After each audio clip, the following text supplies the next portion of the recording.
The morning I inherited my grandfather's 1,100-acre Montana ranch, I believed I was receiving a lifetime of memories and responsibility. The land had remained in our family for generations, stretching across forests, meadows, and mountain trails. I had no idea someone else had quietly begun treating part of it as their own. During my first week, I rode across the ranch inspecting fences, livestock areas, and old logging roads. Everything looked familiar until I reached the eastern boundary. There, I found a paved road and decorative entrance sign that definitely hadn't existed years ago. Curious, I followed the road farther into my property. Instead of open pasture, I discovered walking trails, picnic benches, landscape gardens, and a neighborhood playground. Every improvement appeared professionally built. An elderly ranch neighbor recognized me immediately. He quietly explained that the nearby HOA had expanded little by little over several years, while everyone believed the property owner had permanently moved away. Hearing those words changed everything. I drove straight to the county records office to review every survey, deed, and recorded easement connected to the ranch.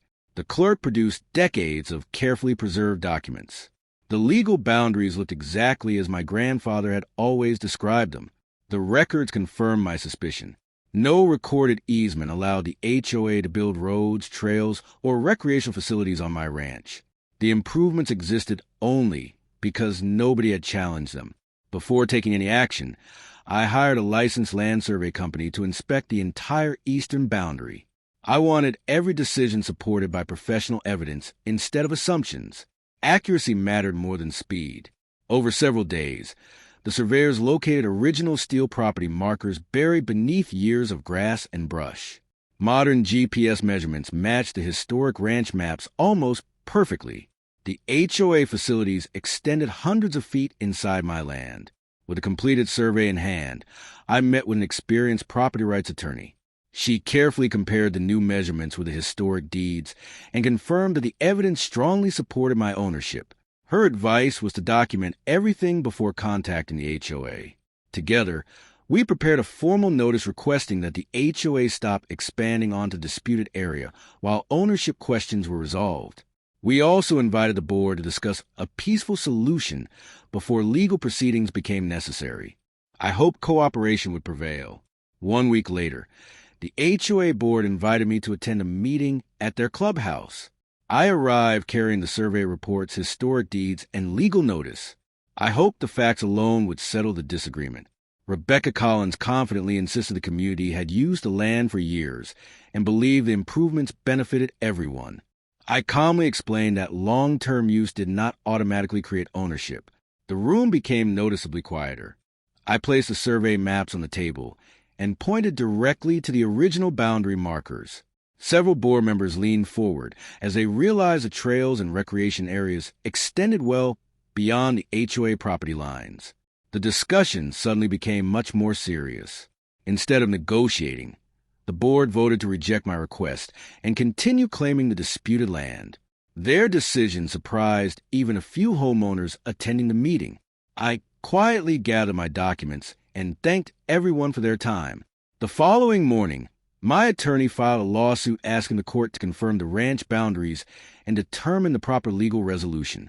As I rode across the property once again, I knew the next chapter would be decided by evidence rather than emotion. Within days of filing the lawsuit, the HOA hired its own legal team. Rebecca publicly insisted the community had done nothing wrong and claimed the disputed land had been used openly for years. My attorney reminded me that confidence wasn't evidence. The court ordered both parties to exchange every survey, deed, and recorded agreement before the first hearing. Historic ranch records, aerial photographs, and county maps filled several large binders. Years of property history were finally coming into the open. The HOA submitted neighborhood plats, landscaping plans, and maintenance records. However, none of the documents granted permission to build parks, trails, or roads on my ranch. My attorney quietly smiled as she organized evidence. The judge appointed an independent surveying company to verify both sides' claims. Neither party could influence the results. Everyone agreed to accept the measurements exactly as they were recorded. After several days of field work, the independent survey matched my original survey almost perfectly. The HOA's walking trails, playground, storage building, and part entrance road all extended well inside my property. The evidence was becoming impossible to ignore. The courtroom filled early on the morning of the first hearing.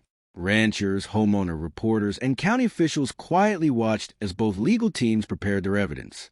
The dispute had become one of the county's biggest stories. My attorney presented the original ranch deed signed decades earlier, followed by tax records and historic survey maps. Every document identified the same eastern boundary. The judge examined each exhibit carefully before asking the HOA to respond.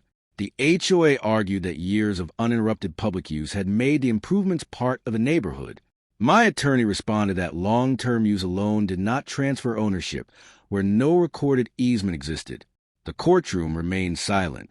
The independent surveyor testified under oath, explaining that original steel boundary markers perfectly aligned with modern GPS measurements. His findings confirmed that the disputed improvements stood on ranch property. There was no disagreement between the surveys. Then an unexpected exhibit appeared. Archived HOA planning documents showed that early board members had questioned the eastern boundary before construction began, rather than delaying the project. They approved it while planning to resolve ownership later. Several homeowners exchanged worried looks as the documents were read aloud. Many admitted they had always assumed the HOA had verified the land before building community facilities. Confidence in the board began to fade. Following the testimony, the judge announced a short recess to review the evidence. Outside the courthouse, reporters interviewed residents.